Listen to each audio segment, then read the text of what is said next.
ধান্দাতীতম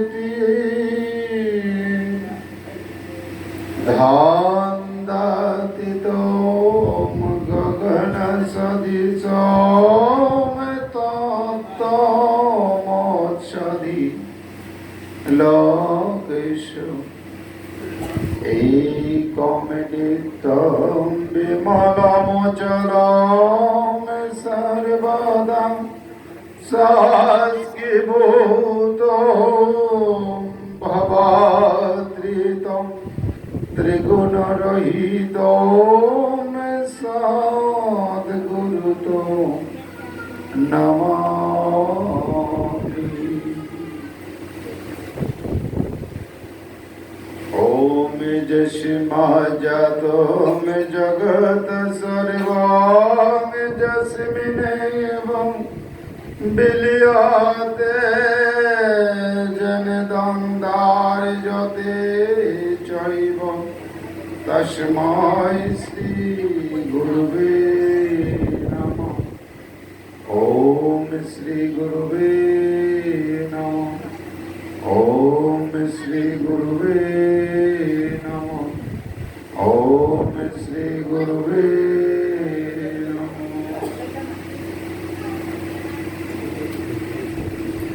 অখণ্ড মণ্ডলাকারম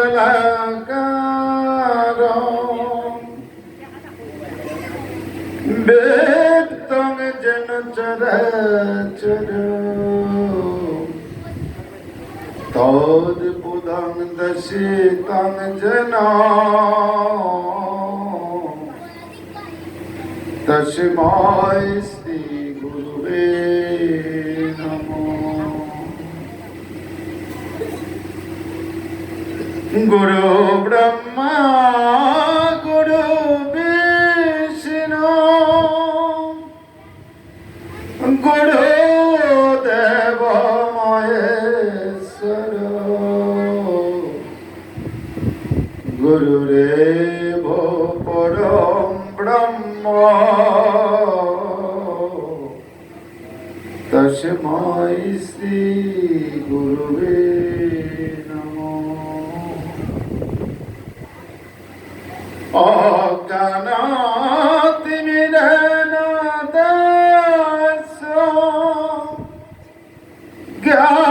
জ্ঞানাঞ্জন শলাকয়া চক্ষুরুন্মীলিতং যেন তস্मै শ্রী গুরুবে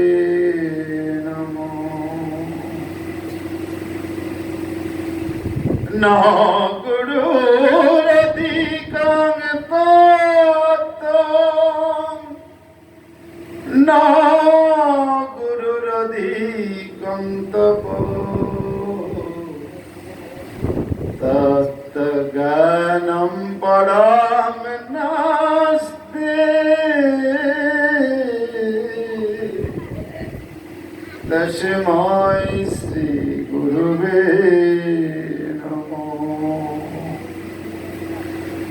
মন্নাসি জগন্নাথ মাদ গুরু শ্রী জগদ্গুরু মমাত্মা সর্বভূতাত্মা তস্मै শ্রী গুরুবে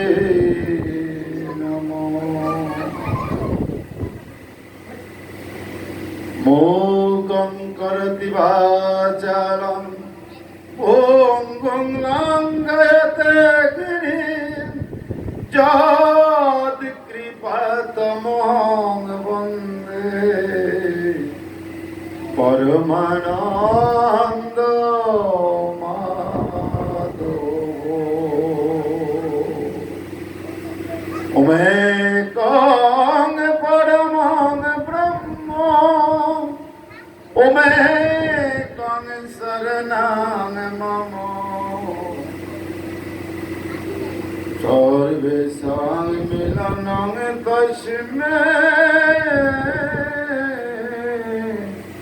তস্मै শ্রী গুরুবে নমঃ।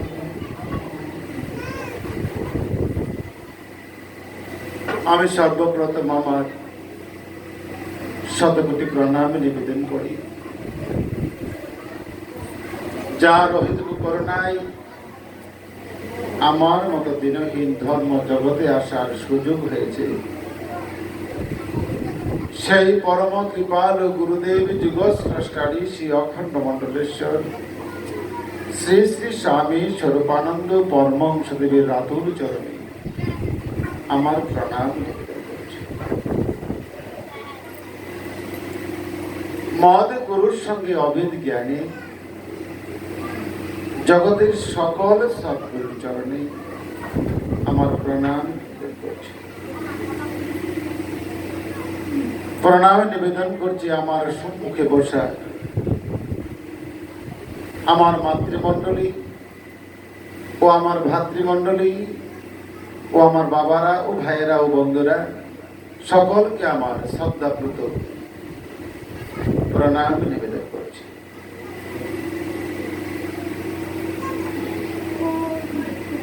আপনারা সকলেই ভালো আছেন তো?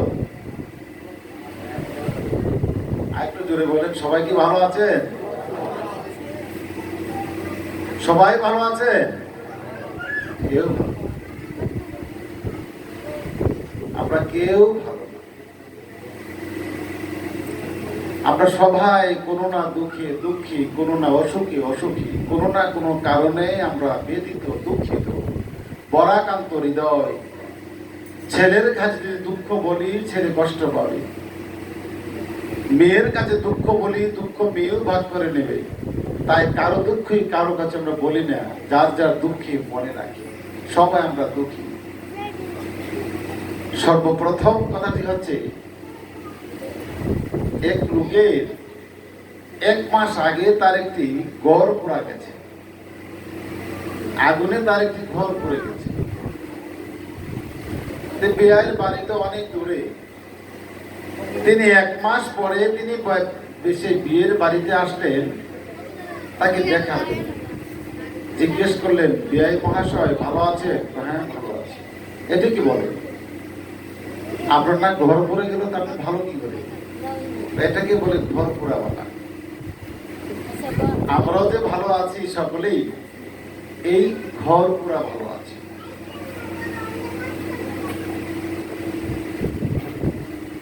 এখন আমাদের ভালো থাকতে হবে। আমরা সনাতন ধর্মের অনুসারী, আমাদের একটি মাত্র পরিচয়, আমরা সনাতন। যেমন একটি বৈধ বাড়ির জন্য যেমন একটি ভালো দলিল থাকে, একটি খারিজ থাকে, একটি রেকর্ড থাকে, একটি নকশা থাকে, ঠিক তদ্রুপ ভাবে আমাদের ধর্ম, আমাদের দলিল আছে, নকশা আছে, খারিজ আছে।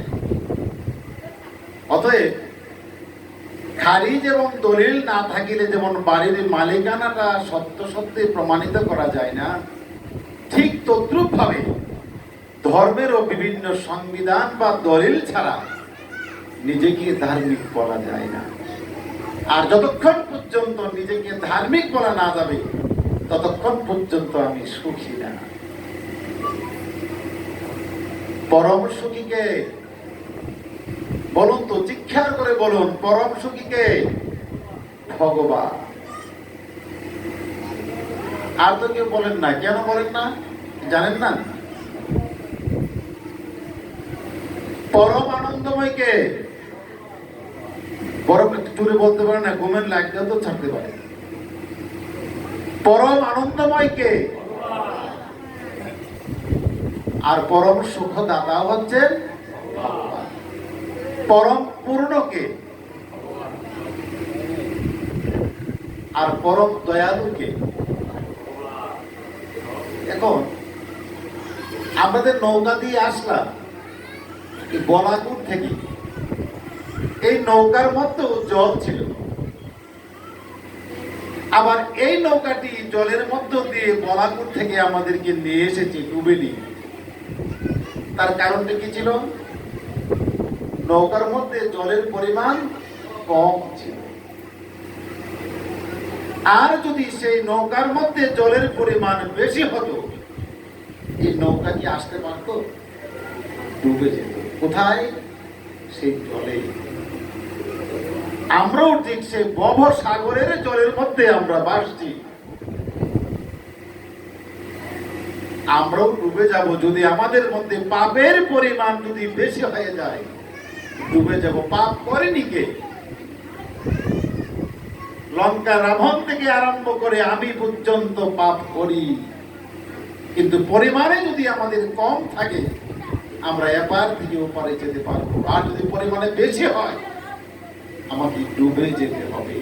তরঞ্জত নিমজ্জিত নমজি, অর্থাৎ আমাকে অতল জলের মধ্যে আমাকে ডুবে যেতে হবে। আসুন না, আমরা তো পাপ করবই, কিন্তু পরিমাণটা যেন আমাদের বেশি না।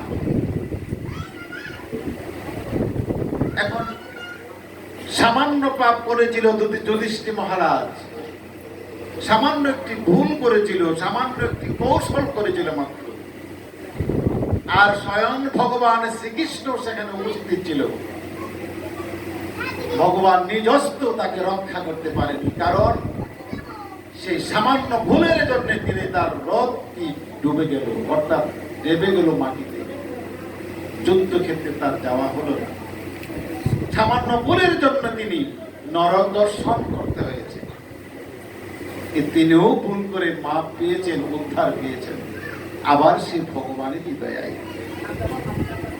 অতএব আসুন, আমরা এতদিন যা ভুল করেছি, এতদিন যে পথে ঘুরেছি, এই পথটুকু আমাদের সঠিক ছিল না।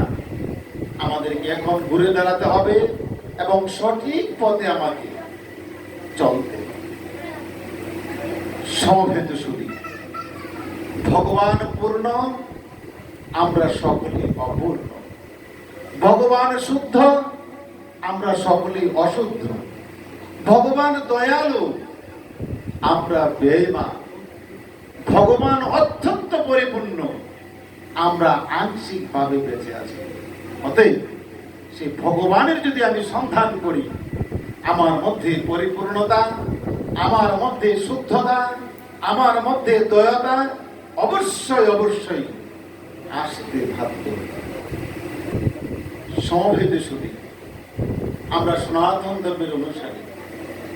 আমাদের একটি ধর্মগ্রন্থ আছে, যে গ্রন্থ সনাতন ধর্মের একটি দৃষ্টান্ত গুরু শিষ্যের জন্য। এই গ্রন্থটির নাম হচ্ছে কি জানেন? শ্রীমদ ভগবত গীতা। যেখানে ভগবান শ্রীকৃষ্ণ গুরু হয়ে আর অর্জুন সেখানে শিষ্য হয়ে বিভিন্ন কথোপকথনের যে একটি দৃষ্টান্ত, এটাই হচ্ছে গীতা। এই গীতা হচ্ছে জ্ঞান। গীতাকে সম্পূর্ণরূপে যিনি অবহরণ করবেন বা তাকে অনুসরণ করবেন, তিনি কখনো বিপদগামী হতে পারে না। সমবেত শুনি, গীতার কথা আমরা সকলে শুনি এবং প্রাণ ভরে কাঁদি, জলে বুক বেশিয়ে দেয়। গীতার রহস্যকে আমরা জানি। আমি শুধু একটি কথা আপনাদের সামনে উপস্থাপন করব। সেই কথাটি কি? যারা গীতা পড়েন নিয়মিত, যারা গীতা শুনেন নিয়মিত, তাদের জন্যই কথাটা। আর যারা শোনেন না, তারা শোনেন, শোনা প্রয়োজন। গীতাতে বলা হয়েছে, যারা ধূমপান করিবে তারা কোটি কল্পকাল শুকর জনিতে বাস করিবে। এই গীতায় কি পেয়েছেন কেউ? পান নাই। মাহিত্য তো গীতার অংশ। কোটি কল্পকাল নরকে বাস করিবে। এখন আমি যদি আমার এই ওয়ার্ডের মধ্যে আমি মেম্বারিতে ধারাই, আর যদি কেউ মেম্বারিতে না থাকে, যদিও বা একজন থাকে তার নগণ্য ভুল, আমি তো নিশ্চিত মেম্বার। কিছু কিছু কিছু লোকে বলবে আমাকে মেম্বার, আর কিছু কিছু বলবে তুমি মেম্বার হবে। আবার যদি কোনো না কোনো কারণে আমি ফেল করি, সেই সময় লোকে আমাকে কেউ মেম্বার বলবে, কেউ সাবেক মেম্বার বলবে। কারণ একটি দলিল আছে, আমি মেম্বার হয়েছিলাম। একটি দলিল হয়েছে, আমি মেম্বার হব। গীতা আমার দলিল, সেখানে বলা হয়েছে যে ধূমপান করিবে সে কোটি কল্পকাল নরক সেই শুকর জনিতে বাস করিবে। তাকে কি আমরা বলতে পারি যিনি মরার পরে তিনি শুকর হয় থাকার সে কি তিনি কি মানুষ আছে নাকি এইরূপই হয়ে গেল? এইরূপই সমবেত শুধু সামান্য একটি ধূমপান এইটি সম্বন্ধেও ভগবান আমাদেরকে কি সাবধান মানে উচ্চারণ করেছে। অতএব শুদ্ধ দেহে শুদ্ধ মর নিত্য করে ভাস, শুদ্ধ দেহে প্রভু মোর সহজে প্রকাশ। বিবেকানন্দ মায়ের ঘরে জন্মগ্রহণ করেছে। পরমানন্দ নিগমানন্দ থেকে আরম্ভ করে রাম ঠাকুর, রামকৃষ্ণ পরমহংসদেব ঠাকুর, অনুকূল চন্দ্র সকলেই তো মায়ের ঘরে জন্মগ্রহণ করেছে। তাদেরকে আমরা প্রণাম করি, কই অন্যদেরকে তো করি না। তার একটি কারণ, আমার মা যেমন তাদের মাও তেমন, আপনার মাও তেমন, মায়ের মধ্যে কোনো পার্থক্য নাই। মা তো মাই। আমার মা আপনার দৃষ্টিকোণ থেকে পাগল হতে পারে, কিন্তু আমার মা তো আমার কাছে মা। আমার বাবা আপনার কাছে বাটপার হতে পারে, কিন্তু আমার বাবা তো আমার দেবতা। অতএব মায়ের কাছে সন্তান যেমন পৃথক নেই, ঠিক তদ্রুপ ভাবে বাবা মায়ের কাছেও সন্তান যেমন পৃথক নেই। অতএব আমরাও সেই পূর্ণময়ী মায়ের ঘরেই জন্মগ্রহণ করেছি, কিন্তু লোকে তো আমাদেরকে সম্মান করে না। তার মানে হচ্ছে একটি, আমার দেহটা শুদ্ধ না, আমার দেহটা পবিত্র না, আমার দেহটা পরিপূর্ণ শুদ্ধতা লাভ করতে পারেনি বিধায় এই অনুকূল ঠাকুর আর লোকনাথ ঠাকুরের মতো আমাকে কেউ সম্মান করে না। তাই আমার গুরুদেব স্বামী স্বরূপানন্দ পরমহংসদেব বললেন, নিজেকে রাখিবে যত সংযত সুন্দর, অপরের বিশ্বাস তত হবে গারত। নিজেকে রাখিবে যত পাপে ডুবাইয়া, অপরের বিশ্বাস তত যাইবে মুছিয়া। অতএব আমাকে কি করতে হবে? নিজেকে পূর্ণ পথে আমাকে রাখতে হবে। ভগবান বলেছেন, যত করোসি যত আপনাসি রুচ দদাসি তৎ কুন্তিউ মধুকনম। হে অর্জুন, তুমি যা কিছু খাও, যা কিছু করো, যা কিছু পূজন করো, যা কিছু দান করো, যা কিছু ত্যাগ করো, সব কিছু তুমি আমাকে অর্পণ করো। সমবেত সুধী, আমরা কি যে কর্ম করি আর যে বাক্য প্রয়োগ করি সেই সব কি ভগবানে আমি অর্পণ করতে পারবো? পারবো না। তাই আমার গুরুদেব বলছেন, ধ্যানকে দাও ধ্বনি, বাক্যকে দাও মৌনতা, আর দেহকে দাও শুদ্ধতা। যতক্ষণ পর্যন্ত আমার দেহ শুদ্ধ না হয়, পবিত্র না হয়, মুখ শুদ্ধ না হয়, কর্ণ শুদ্ধ না হয়, চক্ষু শুদ্ধ না হয়, ততক্ষণ পর্যন্ত ধর্ম আমি করতে পারবো, কিন্তু ফল পাবো না। সমবেত সুধী সজ্জন, আমরা সকলেই তো একাদশী করি। এই একাদশী কি? একাদশী হচ্ছে অন্তত পক্ষে 15টা দিন, 15 দিন আমি যেন আমার দেহটাকে শুদ্ধ করতে পারি, তারই একটি প্রক্রিয়া।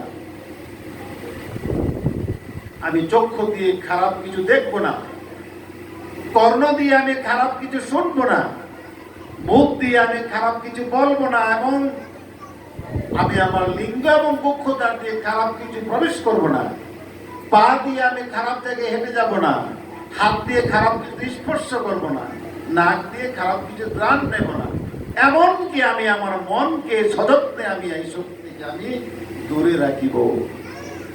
এই তো ছিল একাদশীর কথা। 11টা ইন্দ্রিয়কে একভাবে প্রভাবিত করার যে একটি প্রক্রিয়া, ওই প্রক্রিয়াকে একাদশী বলা হয়েছে। এখন আমরা একাদশী করি কি করি? ঘুম থেকে উঠেই আগে রুটি দিয়ে, দুধ দিয়ে, কলা দিয়ে খেয়ে পেটটাকে ফুরি করে। একাদশীর কথা তো এটি ছিল না, ছিল নির্জলা উপবাস করার কথা ছিল। যিনি অসুস্থ, যিনি অল্প বয়স্ক, যিনি রোগী, তাকে বলা হয়েছে অন্তত পক্ষে তুমি 10টার পরে কিঞ্চিৎ ফল গ্রহণ করতে পারো, কিন্তু পেট ভরে আলু ভর্তা আর সবজি খেয়ে একাদশী করার কথা বলা হয়নি। পান খাবো, চা খাবো, সিগারেট খাবো, আবার একাদশীও করব, এই একাদশী আপনাকে কে শেখাবে?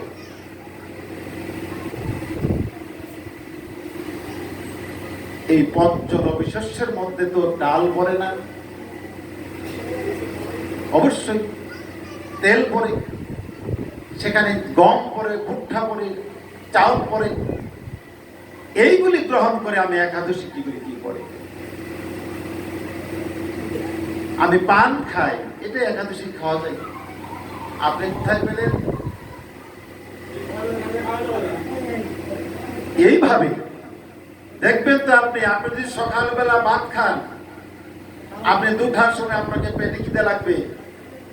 আর যদি সকালবেলা 5টি রুটি খান, পেটে খিদে 2টাই লাগবে না, 4টার সময় লাগবে, কারণ রুটি হজম করতে সময় লাগে বেশি। একাদশীর দিন যদি আমি রুটি বেশি করে খান, আর একাদশী হলো কি করে? একাদশীর দিন যদি পাশের বাড়িতে ঝগড়া করে শুনতে যায় দৌড়ে,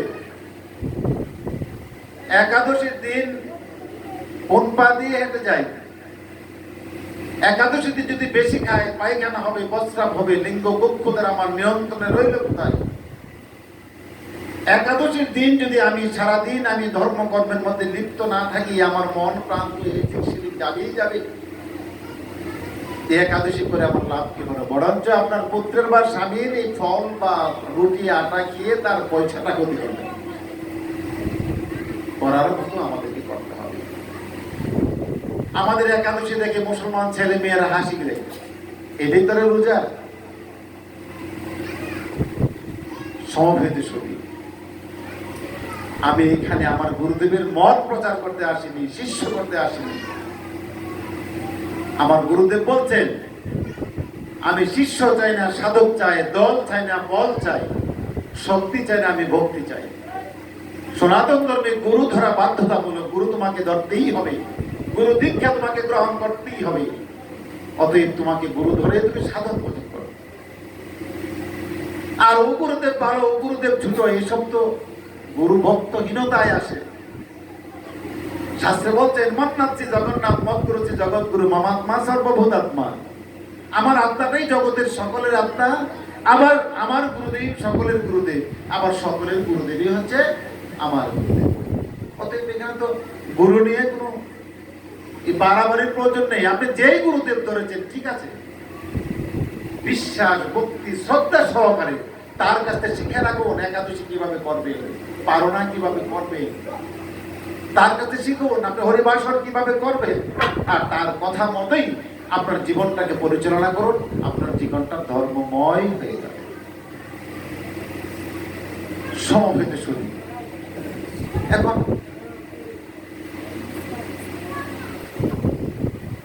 সনাতন ধর্মে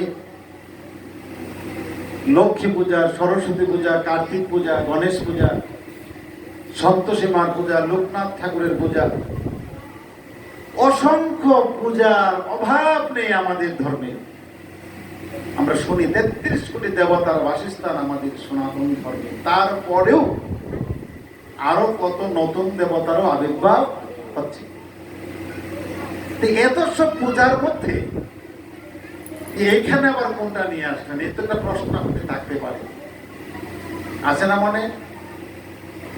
এটা কি? এটা তো লক্ষ্মীও না, কালীও না, দুর্গাও না, শিবও না। এই যে একটি বিগ্রহ, এটি কি? এটির উত্তর আপনাদের পিছনে আছে। এই যে এখানে মায়ের মন্দির, দুর্গা মায়ের মন্দির, দুর্গা মায়ের মন্দিরের মধ্যে লেখা আছে শ্রী শ্রী দুর্গা মন্দির। এই মায়ের উপরে লেখা আছে ওমকার, আছে না? দেখছেন আপনারা কেউ? ওমকার।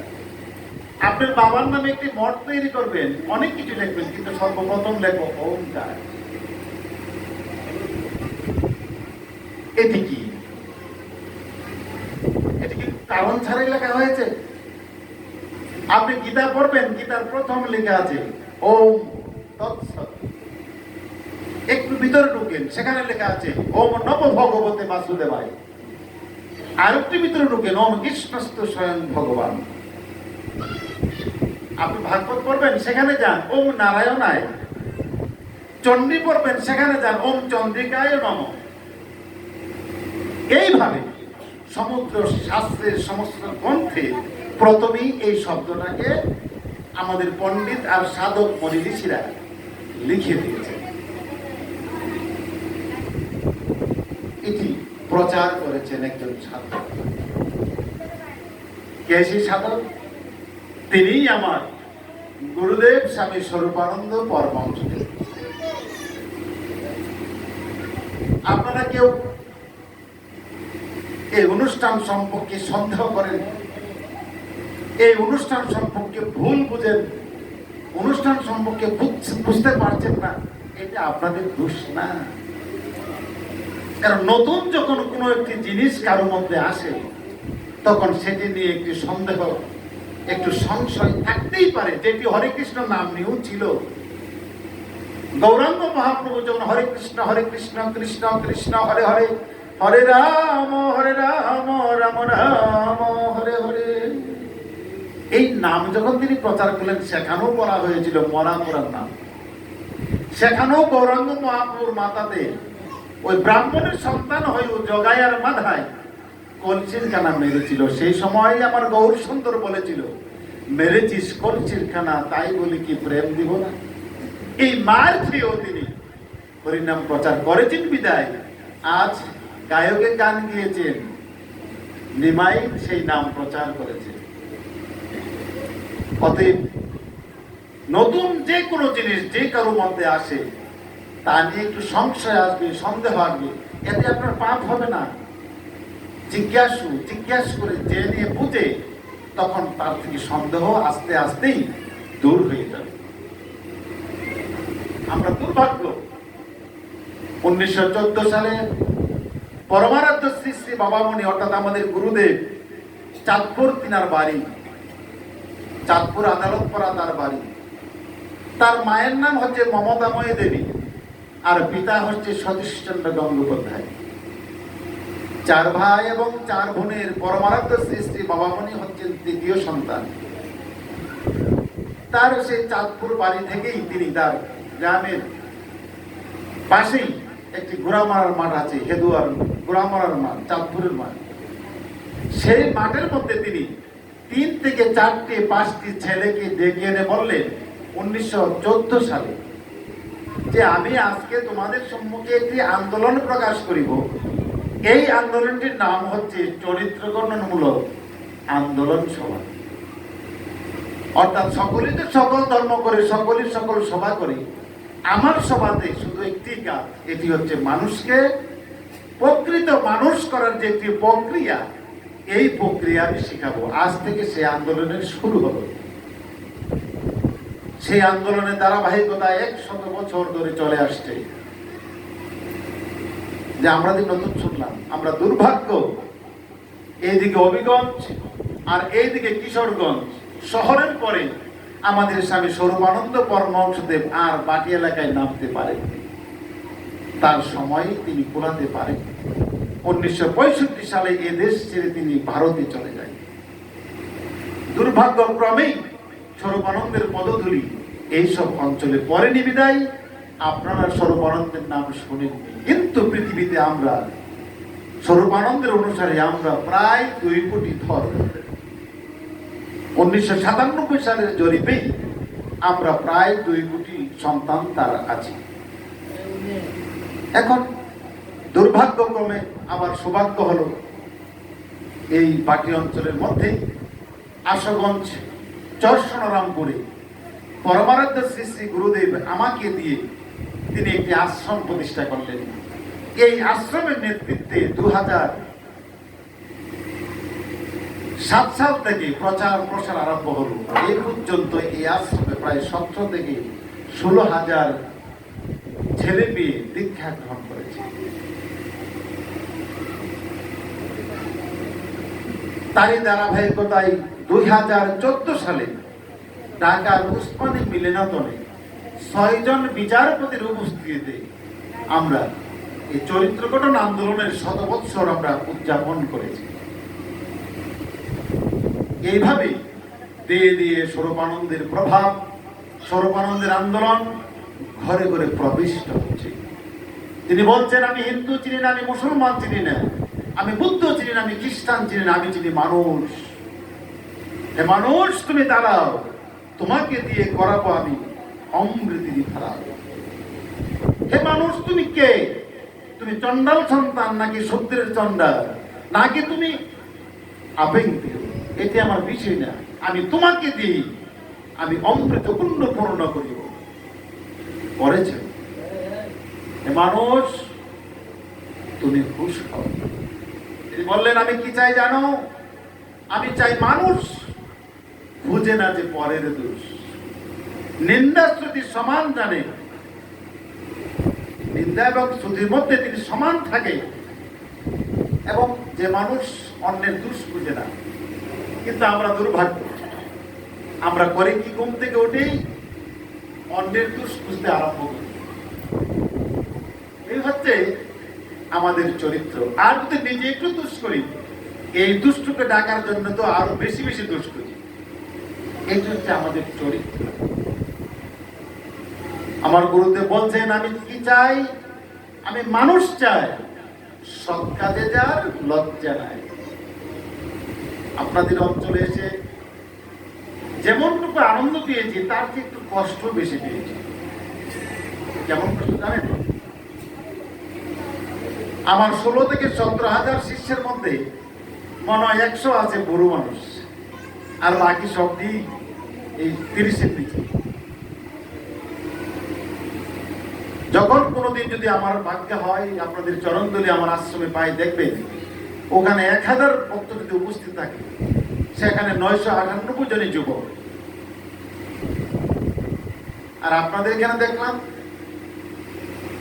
সবাই বয়োবৃদ্ধ মানুষ, যুবক মোটামুটি নাই বললেই চলে। যে কজন আছে গণা বাছা। কেন এটা হবে? যুবকরা তো যুদ্ধের গুড়া। আপনার এখন পায়ে ব্যথা, কোমরে ব্যথা, চোখে কম দেখেন, আপনি ধর্ম কতটুকু করবেন? 4 বার হরি হরি করবেন আর 6 বার ব্যথা ব্যথা করবেন। আপনি কি হরিকে কি পাবেন?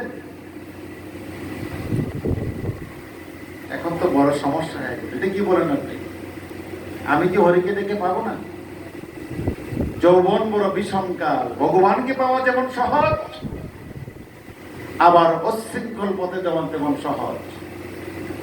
বিবেকানন্দ বলেন, আর স্বরূপানন্দ বলেন, আর নরেন বলেন, আর রামপ্রসাদ বলেন, সকলেই কিন্তু এই যৌবন বয়সেই ভগবানকে লাভ করেছিলেন, বৃদ্ধ বয়সে না। বৃদ্ধ বয়সে আমি হরি হরি করবো সত্য, কিন্তু যদি শুদ্ধভাবে চলতে পারি, আর মৃত্যুকাল যদি আমি হরি নামটুকু স্মরণ করে মরতে পারি, অন্তত পক্ষে আমি আমার পরকালের সুখটুকু নিশ্চিত করতে পারব।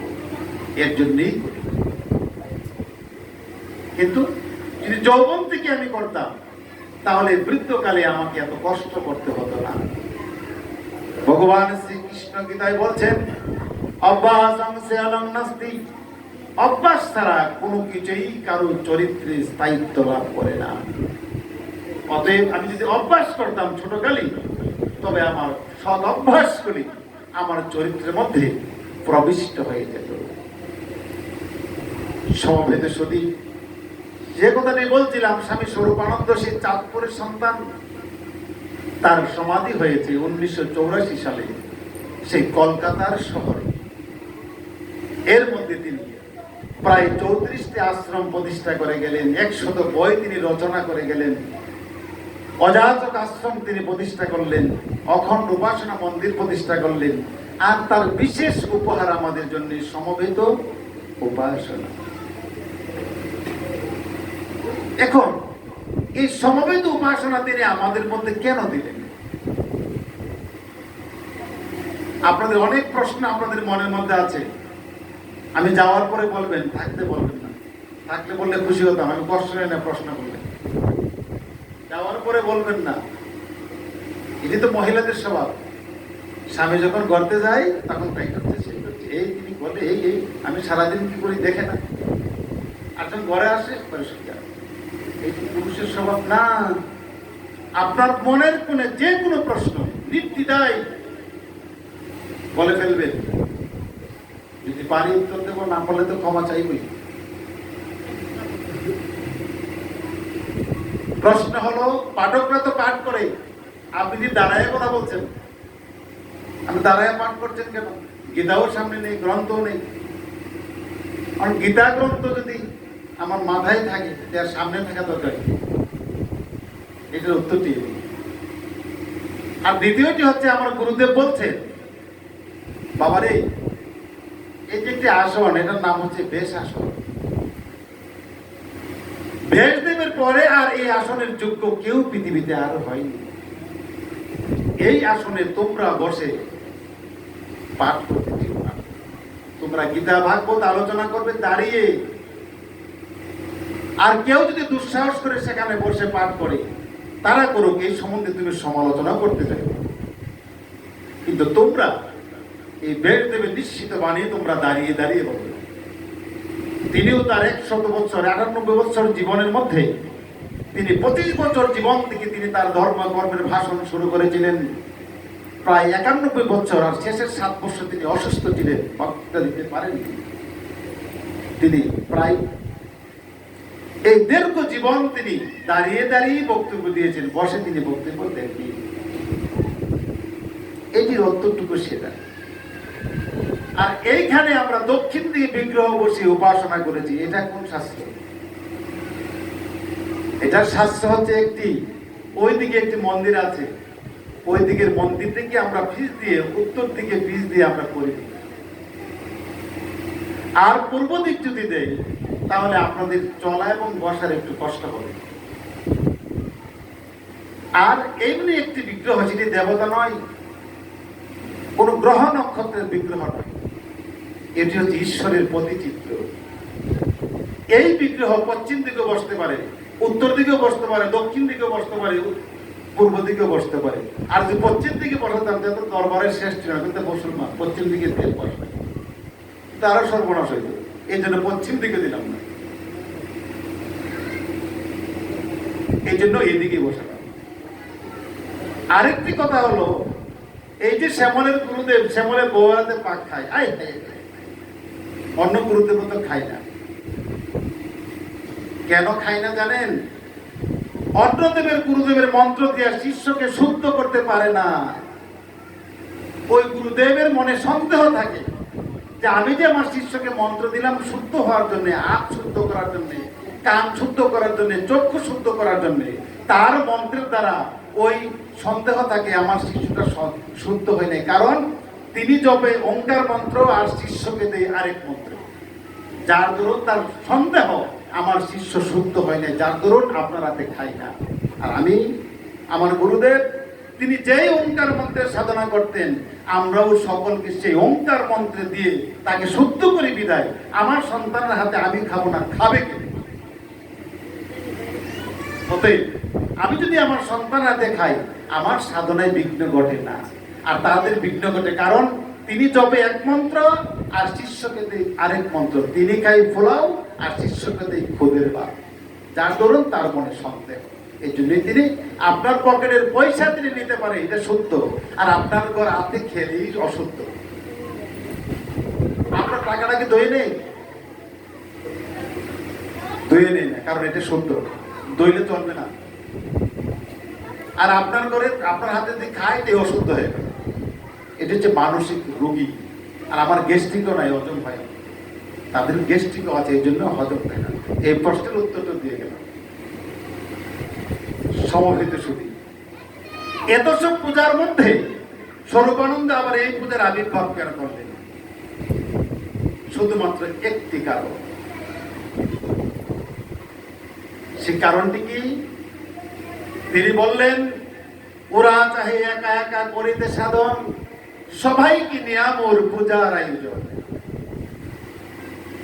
আপনি যখন লক্ষ্মী পূজা করবেন, সরস্বতী পূজা করবেন, কার্তিক পূজা করবেন, গণেশ পূজা করবেন, বাজার থেকে বুঝাই করে, নৌকা বুঝাই করে বাজার আনবেন, এনে এসে দরজায় দিবেন, কর্তা তিনি পূজা দিবেন দরজা লাগিয়ে। মন্ত্র কি 10টা কম বললো না বেশি বললো, এটা আপনার জানার অধিকার নাই। আর বেশি কম যে বলে, এটা আমরা বুঝি। এখন কেমন ভাবে লক্ষ্মী পূজা করেন তো আপনারা? আসতেছে সামনে লক্ষ্মী পূজা কর্তা 1 ঘন্টায় কয়টা করে? কয়টা? মিনিটে। আর যদি আপনার বাড়িতে কালাম তুলেন লক্ষ্মী পূজা, এখানে কতক্ষণ লাগে? ওইখানের লক্ষ্মী কে আর এখানের লক্ষ্মী কে? এখানে দক্ষিণা 10 টাকা, এই জন্য 1 মিনিট, আর এখানে দক্ষিণা হচ্ছে 1000 টাকা, এই জন্য হচ্ছে 1 ঘন্টা। টাকা অনুযায়ী মন্ত্রের পার্থক্য হয়ে যায়। এই জন্য আমার গুরুদেব বলছেন, ওরা চাই একা একা করিতে সাধন, সবাইকে নিয়ে আমার পূজার আয়োজন। হে সনাতনী সন্তানেরা, তোমাদেরকে আমি একটি পূজা শিখিয়ে দিয়ে গেলাম। কি পূজা সেটি? যে আছো যেখানে, নিখিল ভুবনে নিকট অথবা দূর, এসো হে সকলে প্রাণফুল দলে, পূজা হবে শ্রীপ্রভু। হবে উপাসনা শুভ উপাচারে, হৃদয়ের প্রীতি ধন সম্মারে, সবারে আনিয়া সকলের নিয়া হব প্রেম ভরত। জীবন জাগাবে, উদ্ধার হবে যত আছে সরাসরি। লক্ষ্মী পূজা করবেন আর সরস্বতী পূজা করবেন। কর্তা যখন আপনার বাড়িতে আসে, কর্তা বলে আপনি কোন নম, আপনি ফুকার মতো কোন নম, আর তাই কি কয় ওম। ব্রাহ্মণে উচ্চারণ করে ওম, আর আপনি সূত্র উচ্চারণ করেন নম। আপনাকে সে উচ্চারণ করায় না, কারণ সে যোগ্যতা আপনার নাই। আর আমার তো গুরুদেব বলছেন, হায়রে হায়রে হায়রে মচি, হায়রে মেতর হায়রে ডুম, সকলকে একসঙ্গে নিয়ে গাইব মোরা হরি ওম হরি ওম। আমার গুরুদেব সকলকে তিনি সমান করেছেন। গৌরাঙ্গ মহাপ্রভু তো সমান করেছিলেন। নীলাচলে মহাপ্রভু গিয়েছিলেন, বলছিলেন আমি জেলে কামার কুমার সকলকে আমি আমার মালা বেদিকে গলায় রাখবো, কিন্তু বৈষ্ণব তো আপনার হাতে খাই না, ব্রাহ্মণ আপনার হাতে খায় না। এটা ব্রাহ্মণের যেমন দোষ, এখন তো বৈষ্ণবও খায় না। এটা কোন দোষ? মা যদি নিরামিষ না খায়, ছেলে তার হাতে খাবে না। এতদিন কি খেলা? এখন যদি মা নিরামিষ না খায়, ছেলে খাবে না। বাবা নিরামিষ না খায়, মা খাবে না। এতদিন তুমি কি খেলা? এই রক্ত কিভাবে তুমি দূষিত রক্ত বের করবা?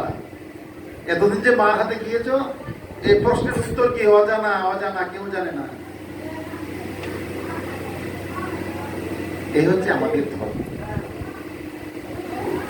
সমবেত সুধী, স্বরূপানন্দজি বললেন, এই যে উপাসনা, এই উপাসনায় তুমি আয়োজন করো, যে কোনো কেউ আয়োজন করো। এখানে পুরোহিতের দরকার নেই, গুরুর দরকার নেই, ব্রাহ্মণের দরকার নেই, সর্দারের দরকার নেই।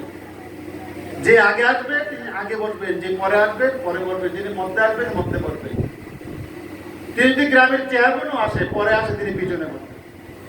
আর এই গ্রামের একটি গুরুওয়ালা যদি আসে, আর যদি আগে আসে সে আগে বসবে।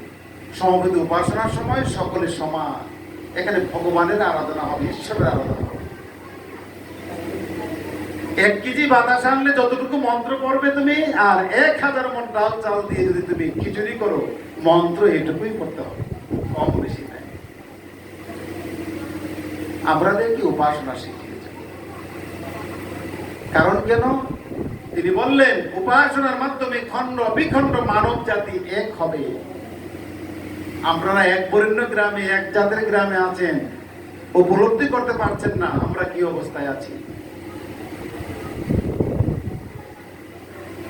এমন দিন না আসুক, উপলব্ধিতে না আসুক, কিন্তু চতুর্দিকে যখন সব চলে যাবে, তখন আপনারাও থাকতে পারবেন না। অতএব সকলকে এক করার জন্য, একটি প্ল্যাটফর্মে আনার জন্য একটি মাত্র বিগ্রহ, এটা হচ্ছে ওমকার। এটা কালীও না, এটা বিষ্ণুও না, দুর্গাও না, সরস্বতীও না, লক্ষ্মীও না। বলে এটা কি? এটার উত্তর ভগবান শ্রীকৃষ্ণ তার গীতায় দিয়েছেন। কোথায়? 8ম অধ্যায়, অক্ষর ব্রহ্মযুগ 13 নম্বর একটি শ্লোক আছে না, ওখানে লিখছেন, ওমে দ্বিধাং শরণ ব্রহ্ম বেরুণং মামনং শরণ য প্রজাতি তেজং দহং সজাতি পরমাগতি। অর্জুন, তুমি ভাবছো যুদ্ধক্ষেত্রে তোমার মৃত্যু হলে তোমার কি গতি হবে? তুমি শুনে রাখো, ওম ওম যে ব্যক্তি জপ করিতে করিতে মৃত্যুবরণ করে, সে পরম গতি প্রাপ্ত হন। এখন কি সন্দেহ আছে ওমকার সম্বন্ধে? কি বলুন, ওমকার সম্বন্ধে কি আপনাদের সন্দেহ আছে? আছে আপনাদের সন্দেহ? ওমকার শ্রীকৃষ্ণের একটি গোপনীয় নাম। ভগবান শ্রীকৃষ্ণ বলছেন, ওমে দ্বিধাং শরণ ব্রহ্ম। ওম যে একটি অক্ষর, ইনি হচ্ছেন ব্রহ্ম। তিনি আরো বললেন, এই যে নদী সমূহের মধ্যে আমি যেমন অগ্রহায়ণ, বার সমূহের মধ্যে আমি যেমন বৃহস্পতিবার, আর বৃক্ষ সমূহের মধ্যে আমি যেমন চন্দন, মনুষ্য সমূহের মধ্যে আমি যেমন রাজা, আর অক্ষর সমূহের মধ্যে অর্জুন আমি হচ্ছি ওঙ্কার। সন্দেহ থাকা কি? আবার তিনি বলছেন, অর্জুন এই যে তুমি যজ্ঞ করো, উৎসব করো, মহোৎসব করো, দান করো, এর মধ্যে সবচাইতে শ্রেষ্ঠ উৎসব হচ্ছে জপ যজ্ঞ। আর এই জপ যজ্ঞের মধ্যে সবচেয়ে বড় যজ্ঞ হচ্ছে নাম জপ যজ্ঞ, নীরব মৌন জপ যজ্ঞ। আর এই মৌন ভাবে শুধু একটি নামই জপ করা যায়, এটা হচ্ছে ওঙ্কার নাম। আর ফুলকরতাল দিয়ে সমস্ত নামই করা যাবে, কিন্তু একটি মাত্র গোপনীয় নাম হচ্ছে ওঙ্কার। ভগবান শ্রীকৃষ্ণ বললেন, অর্জুন আমার অনেক নাম আছে, এর মধ্যে ওঙ্কার আমার সবচাইতে গোপন এবং প্রিয় নাম।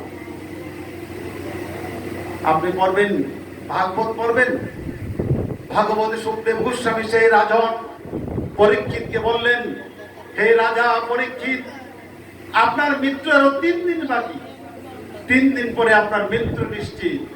কেননা সেই সিংহী ঋষির অভিশাপ থেকে বাঁচানোর ক্ষমতা আমার নাই। অতএব আপনাকে এটুকু করতে পারি যে আপনি মুক্তি পাবেন। প্রভু মুক্তি পাবো? হ্যাঁ। এটা কিভাবে? হ্যাঁ, আপনি পরম পুরুষ শ্রীকৃষ্ণের রূপ ধ্যান করিতে করিতে এই ওমটার নাম আপনি জপ করতে থাকুন, ওম ওম জপ করতে থাকুন, 3 দিনই আপনার যথেষ্ট। এটি ভাগবতের প্রমাণ। রামায়ণে যাবেন, রামায়ণে যান, রামায়ণে দেখবেন সেখানে আছে সেই হনুমান রামচন্দ্রের কাছ থেকে দীক্ষা নিতে চাচ্ছে। ভগবান শ্রী রামচন্দ্র বললেন, হনুমান তোমাকে আমি দীক্ষা দেব না, তুমি আমার ভক্ত, তুমি দীক্ষা নেবে মহাদেবের কাছ থেকে, কারণ তুমি মহাদেবের অবতার। মহাদেবের কাছ থেকে দীক্ষা নিতে গেল, মহাদেব তার কর্ণে রাম নাম দিতে শুরু করলো না, তিনি তাকে ওমকার নাম দিতে শুরু করলো।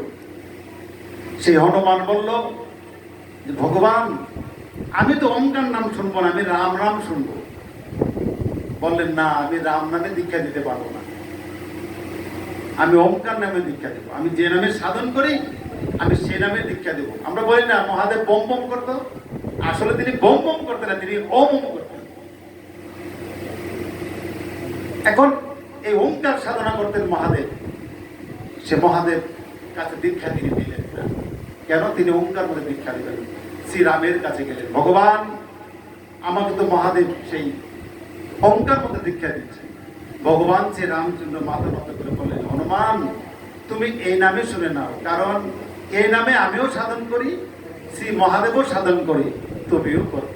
শিবের শিবত্ব লাভ এই নামে, বিষ্ণুর বিষ্ণুত্ব নাম এই নামে, অতএব তুমি এই নাম সাধন করবে, তুমি এই নামে দীক্ষা গ্রহণ করো। তার গুরুর নির্দেশ, তিনি ওঙ্কার নামে দীক্ষা পেলেন। অতএব এই ওঙ্কার সম্বন্ধে আপনার সন্দেহ থাকার কোনো কারণ নাই। সমবেত শুধু আজকাল ব্রাহ্মণে তুলসীর মালা দেয়, আজকাল ব্রাহ্মণে পয়তা দেবন দেয়, তিলক করে। আগের ব্রাহ্মণে কি করতেন? যারা বয়স্ক মানুষ আছে তারা জানে, তারাই করতেন? তারা করতেন, তারা ব্রাহ্মণ, তারা শুধু পয়তা ধারণ করেই করতেন। আজকাল করে, কারণ আমি একজন ব্রাহ্মণকে জিজ্ঞেস করেছিলাম, আপনি তিলক আর তুলসীর মালা কোথায় পেলেন? করে যে লোক সমাজে চলতে গেলে না দিলে পাবলিকে ভালোবাসে না, এই জন্য দিলাম। অতএব তারা কৃষ্ণ সাধন করে না, অভিনয়টা এমন, আর ওঙ্কার সাধনা করে। ব্রহ্মের সাধনা যিনি করেন তিনি ব্রাহ্মণ, ব্রহ্মজ্ঞান যা লাভ হয়েছে তিনিই হচ্ছেন ব্রাহ্মণ। এটি হচ্ছেন আসল গুরু। সমবেত শুধু পরমানন্দ শ্রী শ্রী বাবামণি অর্থাৎ আমাদের গুরুদেব স্বামী স্বরূপানন্দ পরমহংসদেব আমাদেরকে একত্রিত করার জন্য, সনাতন সমাজকে ধরে রাখার জন্য এই একক ব্রহ্ম ওঙ্কারের প্রতিষ্ঠা করে গেলেন। আমরা তারই উপাসনা করি, তারই পূজা করি, তারই ধ্যান করি, তারই জপ করি, কারণ এটির মধ্য দিয়েই দুর্গার পূজা করা হচ্ছে, শিবের পূজা করা হচ্ছে, মহাদেবের পূজা করা হচ্ছে, রামের পূজা করা হচ্ছে, লক্ষ্মীর পূজা করা হচ্ছে। আমার গুরুদেব বললেন, একের মাঝে সবাই আছে, তাই তো একের উপাসনা, একের পূজা সবার পূজা, অন্য পূজায় নাই বাসনা। আমরা বিশ্বাস করি এই ওঙ্কারের পূজার মধ্য দিয়েই আমরা কৃষ্ণের পূজা করছি, ভগবান বিষ্ণুর পূজা করছি, রামের পূজা করছি, লোকনাথের পূজা করছি, এমনকি মাতৃদেব ভব পিতৃদেব ভব, আমার মা এবং বাবারও পূজা করছি তার পূজার মধ্যে। অতএব নিশ্চিন্ত থাকুন, এই পূজা করিলে আর অন্য পূজা কোনো বাকি থাকে না। এরপরও যদি আপনি ভিন্ন পূজা করেন তাতে আপনার কোনো পাপ হবে না। সমবেত শুধু এই ছিল আমার গুরুদেব স্বামী স্বরূপানন্দের আত্মকথা। সমবেত শুধু আমাদের সমাজ বড় একটি বিষম সমাজ, পুরাতন সমাজ।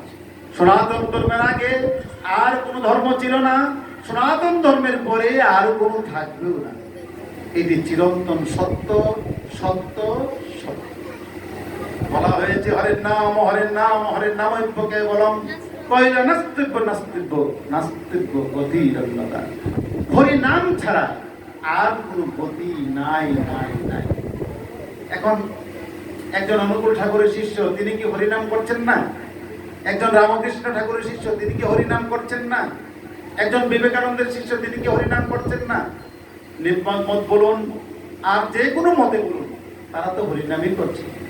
এই কথা তো সমাধা আমাদের বাসুদেব শ্রীকৃষ্ণ গীতায় বলছেন, যেইভাবে যে পাত্র ভজে পাত্র মরে সেইভাবে আমি বজাই তাহারি, যেইভাবে আমার যে আমাকে ডাকে আমি তাকে সেভাবেই তুষ্ট করি। অতএব আমরা একজনকে আরেকজন কেন ঘৃণা করি? আমরা একজনকে আরেকজন কেন অহংকার করি? আমরা নিজে সাধন ভোজন করি, আরেকজনকে সাধন ভোজন করতে দেখি আমার কেন অহংকার আসে? আমার মত বড়, তার মত ছোট, আমার মত অনেক বিশাল, তার মত প্রাধান্য নাই। এইসব ভাব দিয়ে আমরা কখনো আগাতে পারবো না। সমবেতী সুধী সজ্জন, আমার গুরুদেব বলছেন, যখনই চাহিবে চিত্ত পর ধর্মজ্ঞানী, অখণ্ড নাবেন নিরে ডুবিত করি। এক ব্রহ্ম লক্ষ কোটি বচনের পর, এক ব্রহ্ম লক্ষ কোটি সাধনের পর। ততবেদে মতভেদ প্রথমেই থাকে, তপস্যা তাহারে পূর্ণ প্রেম দিয়া ঢাকে। অতএব নিত্য করো তপস্যা সঞ্চয়, সাধনের মহাবলে লভ অভ্যুদয়। সাধন যদি না করি আমরা একজনকে আরেকজন সন্দেহ করবই। সাধন যদি না করি একটা মত আর একটা মতকে আমরা ছোট ভাববই। সাধন যদি না করি সকল গুরুদেবকে আমরা এক ভাবতে পারবো না। সাধন যদি না করি আরেকজনের মাকে আমি মা মনে করতে পারবো না। সাধন যদি না করি আরেকজনের বাবাকে আমি সম্মান করতে পারবো না। সাধন যদি না করি সকলকে সমান দেখা সম্ভব হয় না। যেমন এই গ্রামের মধ্যে এই স্কুলটি হচ্ছে সবচেয়ে উঁচু। আপনি উঠুন উঁচুতে, উঠে দেখুন আলালপুর গ্রামের সমস্ত গড় সমান। আবার যখন হাঁটবেন এই গোটটি উঁচু এই গোটটি নিচু এমন দেখাচ্ছে, কারণ আপনি নিজ দিয়ে হাঁটছি। ঠিক তদ্রুপ ভাবে ভগবানের সঙ্গে যতক্ষণ পর্যন্ত আমার সম্পর্ক না হবে ততক্ষণ পর্যন্ত কাউকে আমি সমান দেখতে পারবো না। উঁচু নিচু থাকে, উঁচু নিচু বড় অহংকার আমরা করবো। আসুন না আমরা ভগবানের রাজ্যে প্রবেশ করি।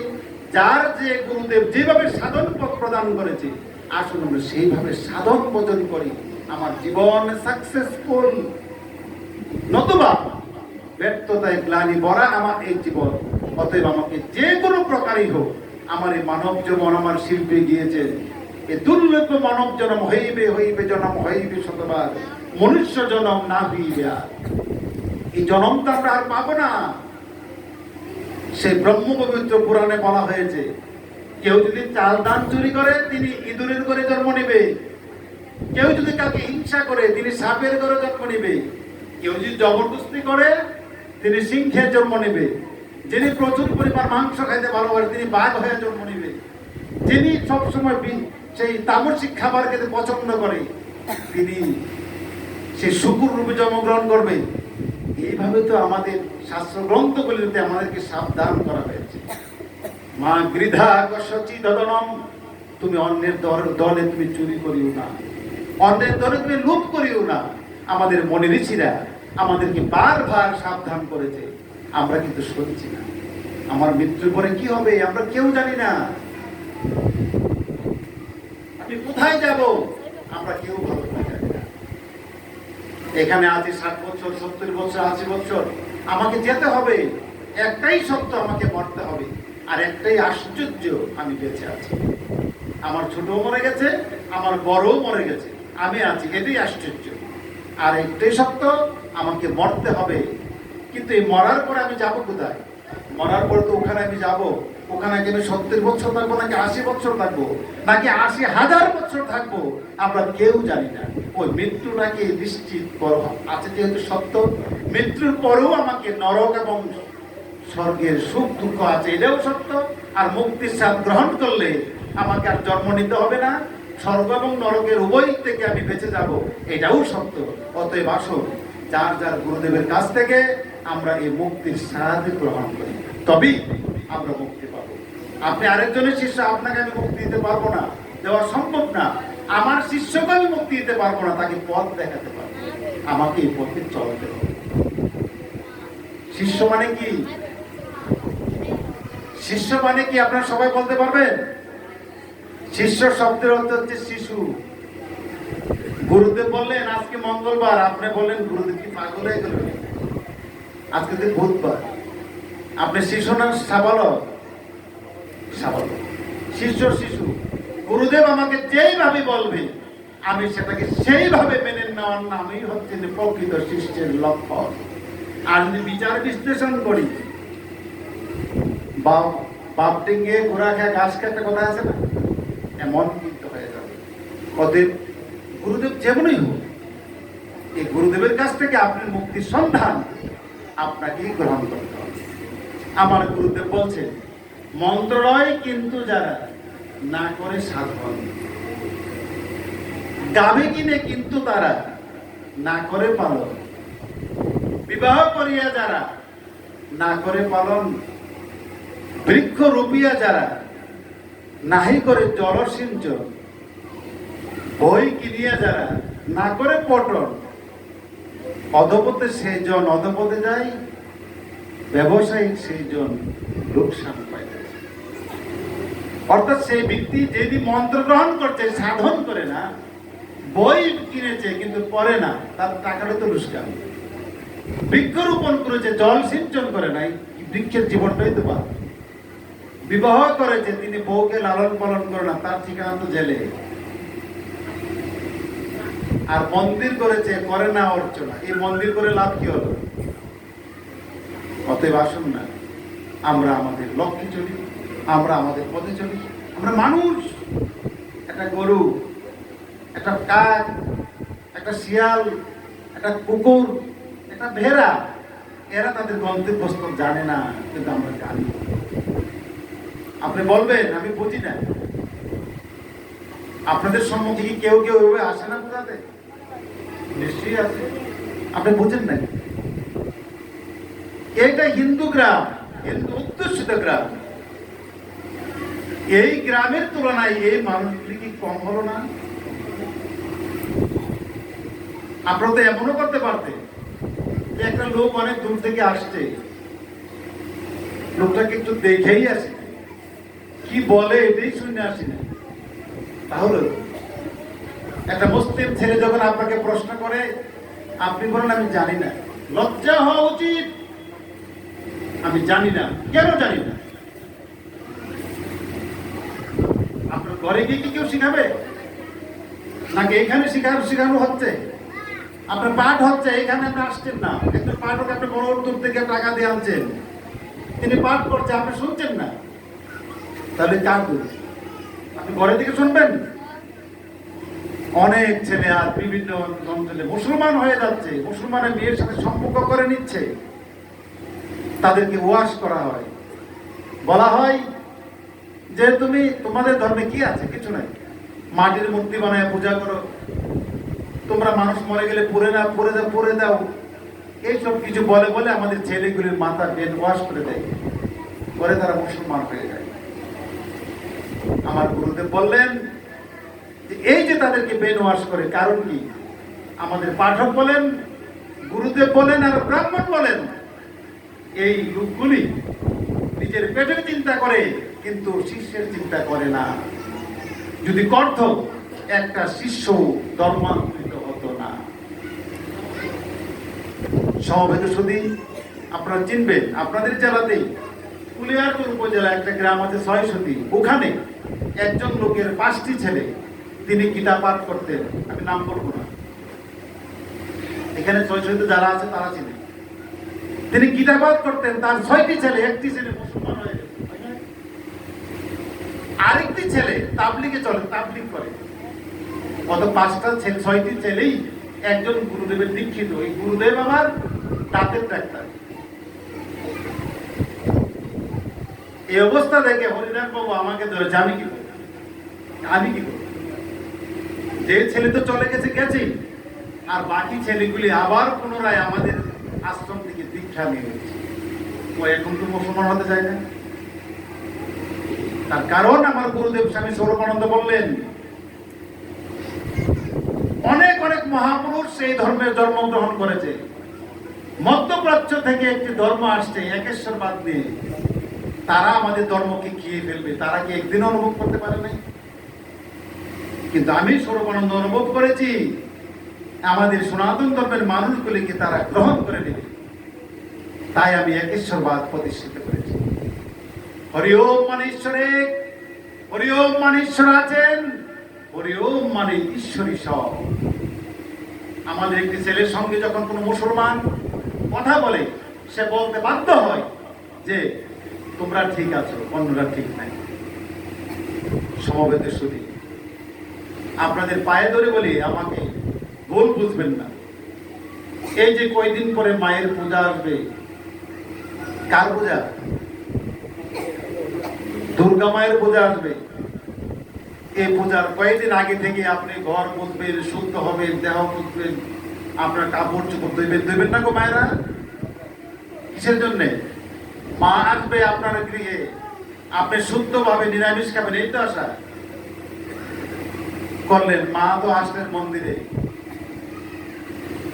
মা পুজো পাচ্ছেন, সঙ্গে আনছেন অসুরকে, আনলেন লক্ষ্মীকে, সরস্বতীকে, কার্তিককে, গণেশকে, আর আনলেন বাবা মহাদেবকে ওপরে করে। সবাই আসছে, পূজা পাচ্ছে। মা যে এই ত্রিশূলটা ধরে রেখেছে কার বুকে? চিৎকার করে বলেন, জুড়ে বলেন, নিজের মনটাও জাগ্রত হবে। কার বুকে ত্রিশূল ধরেছে? অসুরের কাজ কি? মদ খাওয়া, মাংস খাওয়া, আর পর নারীতে লিপ্ত হওয়া, আর পরের সম্পদের উপরে আঘাত আনা। এই হচ্ছে ওষুধের কয়টি কাজ। কি কি কাজ? মদ খাওয়া, জুয়া খেলা, এই পরক্রিয়া করা, আর একটা কি? মাংস। এখন আপনি মা তো করে ডাল, কত সুন্দর করে ডাল বাটলেন, বড়া করলেন, আলু দিয়ে তরকারি রাখলেন। যদি এই তরকারি আমার খুব প্রিয় তরকারি করলেন, ছেলে আসবে খাবে, ছেলে কিন্তু ওইদিকে মদ খেয়ে মাতাল হয়ে মার সামনে নাচছে। আর খেলেন কি? ছেলেরা ফাংশন করলেন, অন্য জায়গায় বোকা এনে খেলেন।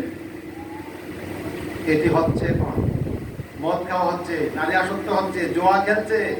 এখন আপনার ছেলে কি অসুর নাকি দেবতা?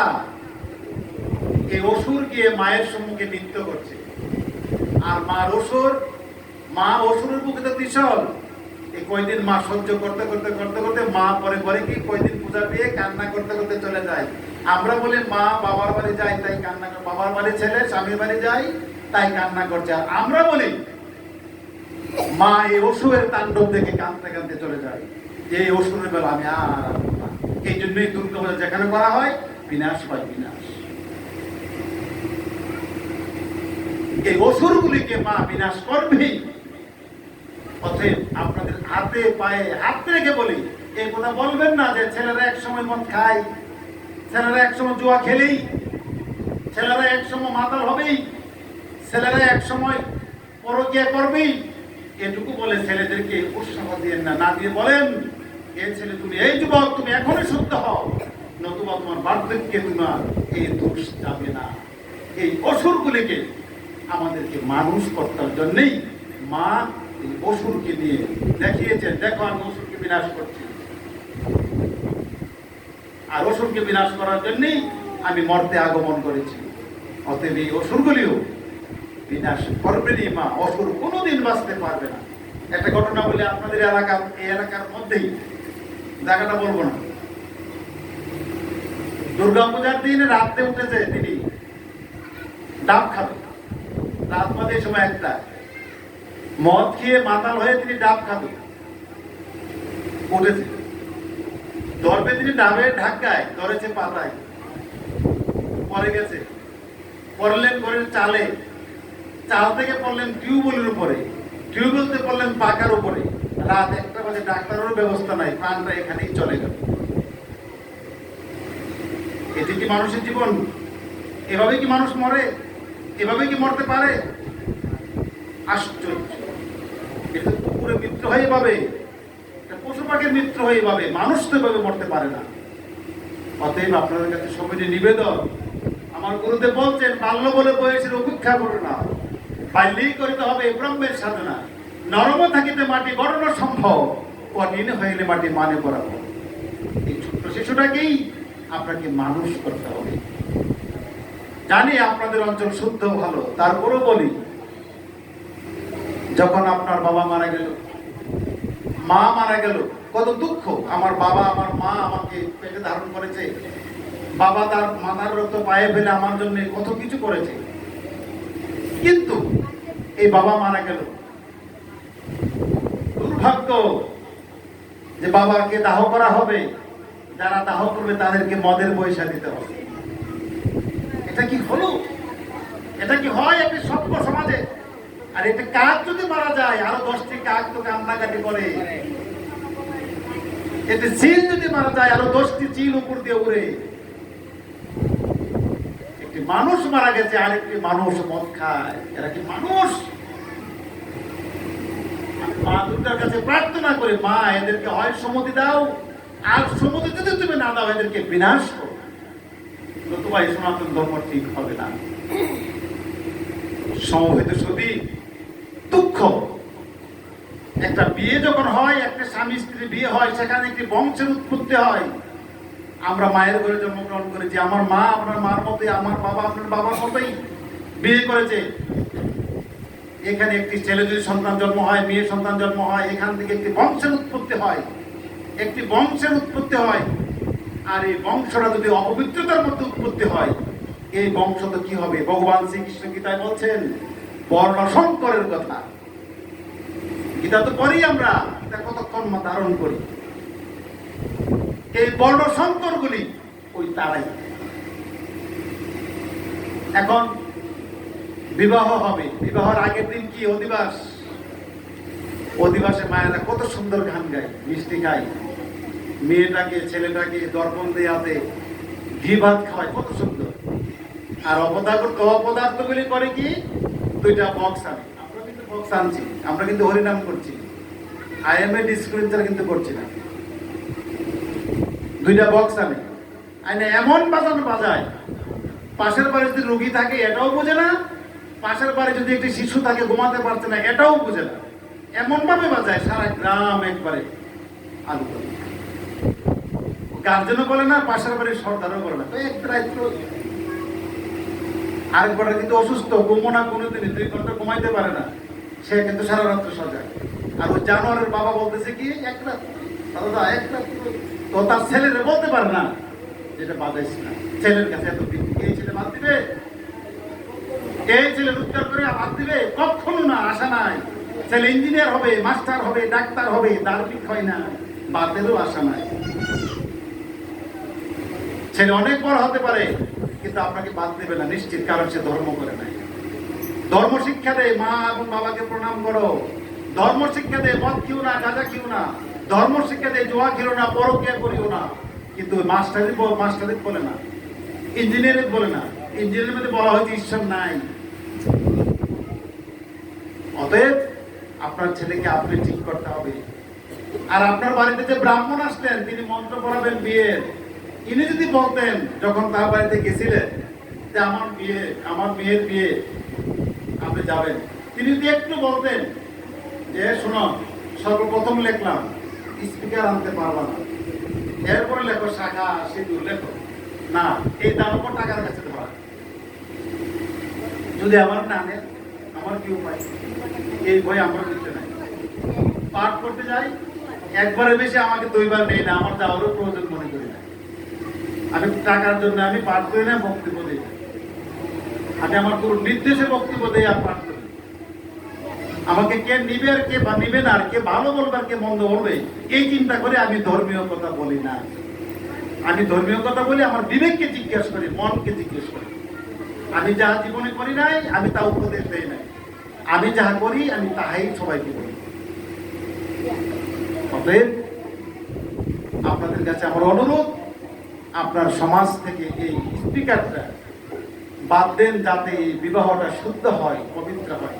আর এটার মধ্যে একটি ভজন কীর্তন বাজাতে শুনতাম, কি বাজায়, বেআইন আছে নাকি, যেসব গান মুসলমানরা শুনে না, মুসলমান মৌলবীরা শুনে না, এইসব গান আমাদের হিন্দু বাড়িতে বাজে, লা ইলাহা ইল্লাল্লাহ, এইসব গান বাজায়। এইসব কি ধর্ম?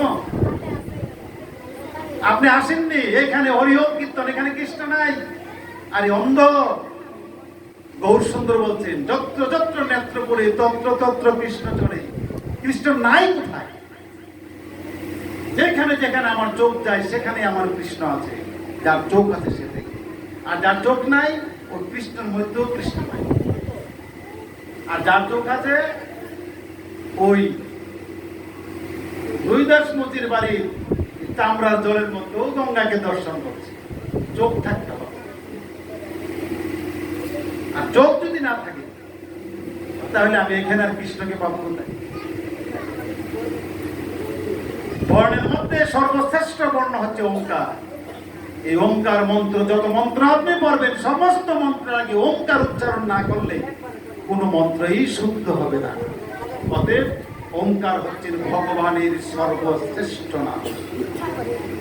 আপনি কৃষ্ণ নাম জপ করবেন, সেখানেও তো তিলক তুলবেন, সেখানেও তো তিলক ধারণ করবেন, ওম যাদবায় নমঃ, ওম মধুবায় নমঃ, ওম কেশবায় নমঃ, আছে না? নাই কোথায়? অতএব ওঙ্কার হচ্ছে সর্বকিছুর প্রাণ, সবকিছুর জনক, সবকিছুর মন্ত্র। এই মন্ত্রই আমাদের গুরুদেব স্বামী স্বরূপানন্দ পরমহংসদেব তিনি আমাদেরকে প্রদান করলেন, এবং তিনি আমাদেরকে দিয়ে বললেন, তোমরা যারা আমার ব্রহ্মচারী আছো, তোমরা নগরে নগরে ভিক্ষা করিও না, শুধু আমার ওঙ্কার করো। আমাদের ধর্মের সবচেয়ে বড় বৈশিষ্ট্য আমাদের ভিক্ষা করা নিষেধ, চাঁদা তোলা নিষেধ। একটা অলৌকিক কথা শুনবেন, অলৌকিক কথা শুনবেন, সবচেয়ে বড় অলৌকিক কথা। কোন গ্রামে যদি শিষ্য না থাকে, এই গ্রামে কি অনুষ্ঠান করা যায়? কোন গুরুদেব আসে? আর যদি একটি মরাদাদা একটা শিষ্য থাকে, এই গ্রামে যদি অত বড় একটা অনুষ্ঠান হয়, এটা কি অলৌকিকতা নাকি অলৌকিকতা? না। এইখানে মাত্র মরা একটা শিষ্য আমার আছে, আর এই গ্রামের মধ্যে এত বড় একটা অনুষ্ঠান করে ফেলছে। কারো কাছ থেকে টাকা চেয়েছে? কেউ কি বলছে যে 1 কেজি চাল দেন? এটাই আমাদের সবচেয়ে বড় অলৌকিকতা। আমার গুরুদেব স্বামী স্বরূপানন্দ বললেন, আমার শিষ্য আমার মতো হইবে। আমার শিষ্য যেখানে মাত্র কোন রকমে একটি থাকিবে, আমি স্বরূপানন্দ সেখানে 100। অতএব আমি শুনেছি আমার সুভাষ কলমা বাড়ি, ও আমাকে বলে, অহংকার না, এটা আমাদের গর্ব। সুভাষ বলল তারা 39 জন শিষ্য, তারা টাকা তুলেছে, টাকা গুরুদেবকে আনবে, গুরুদেবকে আনতে পারলো না, টাকাগুলি সুদের রূপে লাগাই দেওয়া হলো। আর সুভাষ মন্ত্র একা, তাকে বলছে তুমি অনুষ্ঠানটা করো না। কেন করো না? আমরা 40 জন শিষ্য গুরুদেবকে আনতে পারলাম না, তুমি একজনে তোমার গুরুদেবের অনুষ্ঠান করবে, তোমাদের লজ্জার বিষয়। আপনি লজ্জালে আপনি বইতে আমি অনুষ্ঠান করবো। এটাই সবচেয়ে বড় অলৌকিকতা, যে স্বরূপানন্দের শিষ্য যেখানে একটি আছে, আমরা সেখানে 100। এটাই সবচেয়ে বড় সমবেত। শুধু এটা আমাদের অহংকার না, আমরা আশ্রম করি, উৎসব করি, কিন্তু আমরা কারোর কাছে ভিক্ষা চাই না, চাঁদা করি না। আমার গুরুদেব বলছে, নয় মাস না বড় হয় না লক্ষ্য, ভিক্ষা নয় বলে বলছে, ভিক্ষা করিও না, চাঁদা তুলিও না, এবং তুমি সবসময় স্বাবলম্বী হও। যে আমার যিনি ব্রহ্মচারী হবেন, তিনি রোজগার করে খাবেন। তিনি বলছেন নীতিমালার মধ্যে, কেউ যদি আশ্রম গুরুদেব যান, দেখবে আশ্রমীয় শৃঙ্খলা ওখানে লেখা আছে, যার কাছে দান চাইলে আর ফেরত নেবে না, তার কাছে দান চাওয়া যাবে না। যার কাছে অভাবের কথা বললে দান দিলে, তার কাছে দানের কথা, অভাবের কথাও বলা যাবে না। এটাকে প্রকাশ করতে অভিক্ষাই আমাদের ব্রত, অভিক্ষাই আমাদের সমবেতের সাথে। আমি আপনাদেরকে একটি কথাই বলবো, যে আপনারা হয়ে গেছেন, কেউ বা যুবক হয়ে গেছে, আপনাদের পরবর্তী বংশের দিকে আপনাদের একটু মায়া করেন। আপনি এত সুন্দর ঘর বেঁধেছেন, এত সুন্দর বাড়ি করেছেন, কে থাকবে? এই ঘরটি থাকবে কে? আপনি একটু আশা করতে পারেন, আমি যখন 70 বছর বাচ্চা, আমার ছেলেটা এখন থাকবে 35 বছর। তার জন্য ঘর বেঁধেছেন, রাস্তা করেছেন। যদি অমানুষ হয়, এই বাড়িতে রাখতে পারবে না, এই ঘর রাখতে পারবে না। তাই ব্রহ্মপুত্র পুরাণে ভগবান শ্রীকৃষ্ণ বলছেন যে অপুত্রে নয়, অকুপুত্রে ন তপস্কন্দে নিমঞ্জতি অধপুত্রস্য পুত্রের পুত্রের সম্পত্তি বিষ্ট। ভগবান বললেন, যেই পুত্র এবং ছেলে মেয়েরা সাধন ভোজন করে না, সাধন ভোজনহীনতার জন্যে তিনি নরকে ডুবে মরবেন। অতএব আপনি যদি স্বর্গে যেতে চান, অবশ্যই আপনার ছেলেকে আপনি ধার্মিক করতে হবে। শুধু নিজের সাধন ভোজন দ্বারা কতটুকু স্বর্গে যাবেন নিজে একটু উপলব্ধি করেন। অতএব ছেলেকে সাধন ভোজন করাতে হবে, শুদ্ধ করতে হবে, ভক্ত বানাতে হবে, তবেই আমরা মুক্ত হব, জীবন পাব। সমবেত শুধু অনেক কথা হবে, এখান থেকে যে কথাগুলি আপনাদের ভালো লাগে সেই কথাগুলি আপনি গ্রহণ করবেন, আর যেই কথাগুলি আপনার মনে কষ্ট আসছে সেই কথাগুলি আপনার পুত্রের মতো জ্ঞান করে আমাকে ক্ষমা করে দিবেন। আর যদি ভালো লাগে একটু আশীর্বাদ করবেন, আমরা যেন বারবার আপনাদের মধ্যে আসতে পারি, আপনাদের কষ্ট দিতে পারি। এবং পরিশেষে আরেকটি কথা না বললেই নয়, আমার গুরুদেবের ভাষায়, আবার হাসিব, আবার গাইব, আবার করিব গান, শুধু বলিবার তরে বড়ের তরে নিজেরই করো প্রদান। মানুষের জন্য কিছু করুন, মানুষের মধ্যে ভগবান। ভালোবাসা দিয়ে আছে যদি ভগবানে সবাইকে ভালোবাসিবে, এই হলো তার মানে। মানুষ ছাড়া ভগবান কোথাও নেই। অতএব আসুন আমরা একে অপরকে ভালোবাসতে শিখি, একে অপরের বিপদের সময় আমরা এগিয়ে যাই। সবাইকে প্রণাম।